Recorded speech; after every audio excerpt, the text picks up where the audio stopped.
लड़की को अचानक पता चलता है कि जो शर्ट उसने अभी अभी अपने बॉयफ्रेंड के लिए धोई थी वही शर्ट फैक्ट्री के एक इंटर्न ने पहन रखी है। आसपास के मजदूरों की तारीफ सुनकर उसके दिल में चुभन सी होने लगती है। कई सालों से उसका बॉयफ्रेंड फैक्ट्री का मालिक है, लेकिन ऑफिस में रिलेशनशिप अलाउड नहीं है का बहाना बनाकर उसने कभी उनके रिश्ते को पब्लिक नहीं किया। उल्टा शक से बचने के लिए वो जानबूझकर उससे दूरी बनाकर रखता रहा। धीरे धीरे सबको लगने लगा कि वो बस उसके पीछे घूमने वाली लड़की है। इंटर्न के आते ही उसने भी उसे अपनी दुश्मन मान लिया और रोज नए नए तरीके से बॉयफ्रेंड के करीब जाने लगी। इस बार तो हद ही हो गई। हमेशा प्रोफेशनल रहने वाला बॉयफ्रेंड इंटर्न की फ्लर्टिंग से न सिर्फ खुश हुआ बल्कि उसे एंजॉय भी करने लगा। लड़की अब इस एंडलेस इंतजार से थक चुकी थी। उसने फैसला किया कि वो नौकरी छोड़कर घर जाएगी और अरेंज्ड मैरिज के लिए हाँ कर देगी। जब उसने रिजाइन करने की बात कही तो मैनेजर हैरान रह गया। वो फैक्ट्री की सबसे मजबूत टेक्निकल स्टाफ थी और 3 दिन बाद नेशनल स्किल कंपटीशन में फैक्ट्री को रिप्रेजेंट करने वाली थी। उसका जाना फैक्ट्री के लिए बड़ा नुकसान होता, लेकिन लड़की अपने फैसले पर अड़ी रही और आखिरकार मैनेजर को साइन करना पड़ा। सामान समेट कर निकलते वक्त अचानक उसकी टक्कर बॉयफ्रेंड से हो गई। जमीन पर गिरी रेजिग्नेशन लेटर देखकर वो गुस्से से भर गया। 3 दिन बाद कंपटीशन है, अभी रिजाइन करके मुझे शर्मिंदा करना चाहती हो? इतना कहकर उसने वहीं कागज फाड़ दिया और साफ चेतावनी दी कि उसकी इजाजत के बिना वो कहीं नहीं जाएगी। सालों के रिश्ते को सोचकर लड़की ने आखिरी बार उसकी मदद करने का फैसला किया। तभी इंटर्न उसके लिए ट्रेन टिकट लेकर आई। लड़की जैसे ही लेने बढ़ी,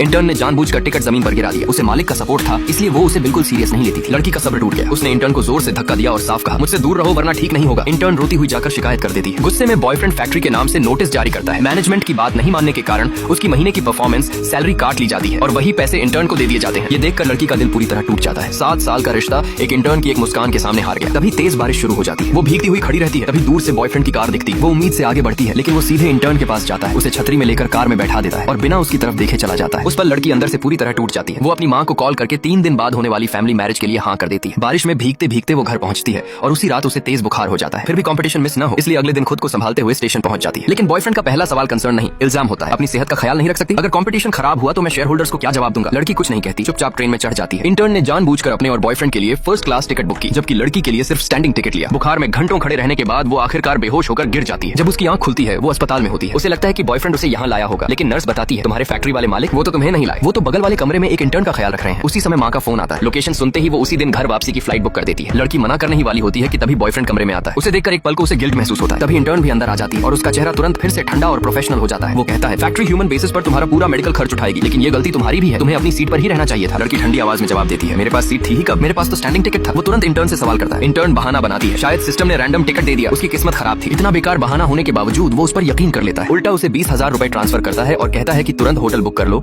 कल का कंपटीशन मिस नहीं होना चाहिए। ये सुनकर लड़की हंस पड़ती है। सालों से वो फंड की कमी का बहाना देकर उसे सस्ते होटलों में रुकवाता रहा, लेकिन आज इंटर्न के लिए सीधा 5 स्टार होटल बुक हो रहा है। शाम को वो होटल पहुंचती है जो बॉयफ्रेंड ने बुक किया था। वो उसका सामान अलग रख देती है क्योंकि आज रात वो घर वापस जाने वाली। तभी उसके फोन पर 5,000 रुपए का ट्रांसफर आता है। ये वही पैसे थे जो उसकी परफॉर्मेंस से काटे गए थे। मैसेज आता है कल के कंपटीशन के लिए, ताकि तुम शांति से फोकस कर सको। उम्मीद है तुम फैक्ट्री को निराश नहीं करोगी। लड़की बिना एक पल गंवाए वो पैसे वापस कर देती है। अब जरूरत नहीं